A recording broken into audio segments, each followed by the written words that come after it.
CSU has an ambitious 2025 goal of decreasing the graduation rate gap between so-called underrepresented minorities and other races. The problem?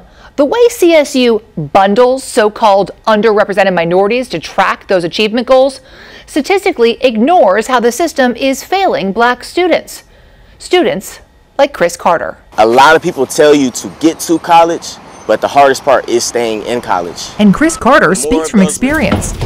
The fifth-year senior started as a business major at Cal State Northridge, but struggled as one of just a few black students in his classes. And those two other black men switched out of business. Eventually, so did Chris. Then one of his friends dropped out of school. I didn't feel like I had support from counselors or teachers. And he's not alone. Across all Cal State University campuses, 63% of students graduate in 6 years. But that number drops to just 50% for black students, and it's even lower for black men. But you wouldn't know that by looking at CSU's Student Success Dashboard.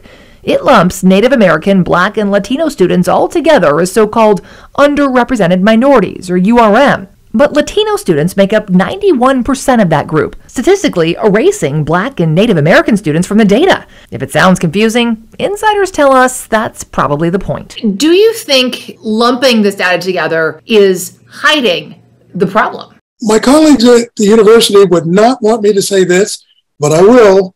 Yeah, I think they are hiding it. We don't want to hear uncomfortable data. Retired CSU professors Bob Rutger and Kenneth Montero held leadership positions at San Jose and San Francisco State, respectively.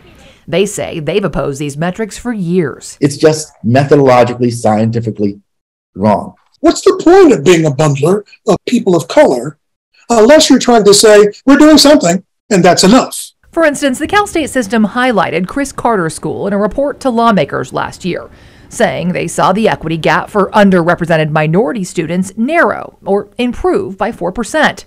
Except the report fails to mention when you unbundle that data, the black graduation rate actually got worse, dropping 1%. If you're trying to impact the performance rates of black students, you've got to look at black students. Now, the individual data does exist. This isn't useful. To identify the true graduation gap by race and ethnicity, You have to start downloading the data. our CalMatters reporting partner, Michael Zinstein, had to independently analyze CSU's raw data, It's overwhelming. downloading and combining multiple spreadsheets and independently calculating the gap. It shouldn't be this hard, but it is this hard because the institution reinforces omitting data that embarrass it and rewards data that make it look good.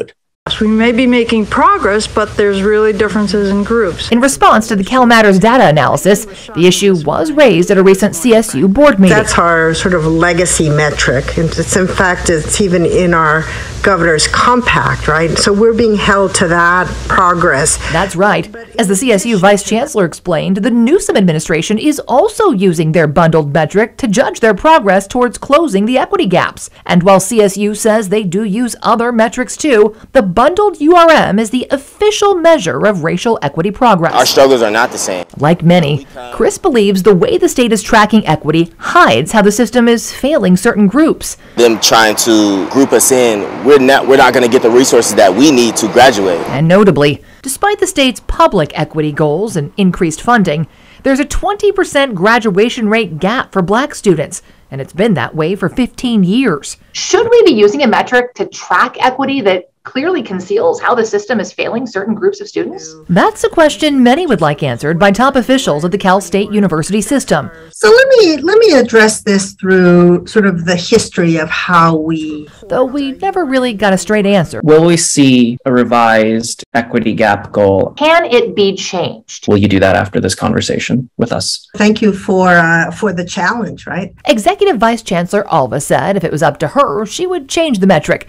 I'll be the first to acknowledge that is a very crude way of looking at these important within group variabilities. But she's stopped short of committing to change it, noting they've used the metric for years. I don't think it's wise for us to change the goalpost at this point. But she stressed CSU can add additional goalposts and says they already analyze other equity data internally.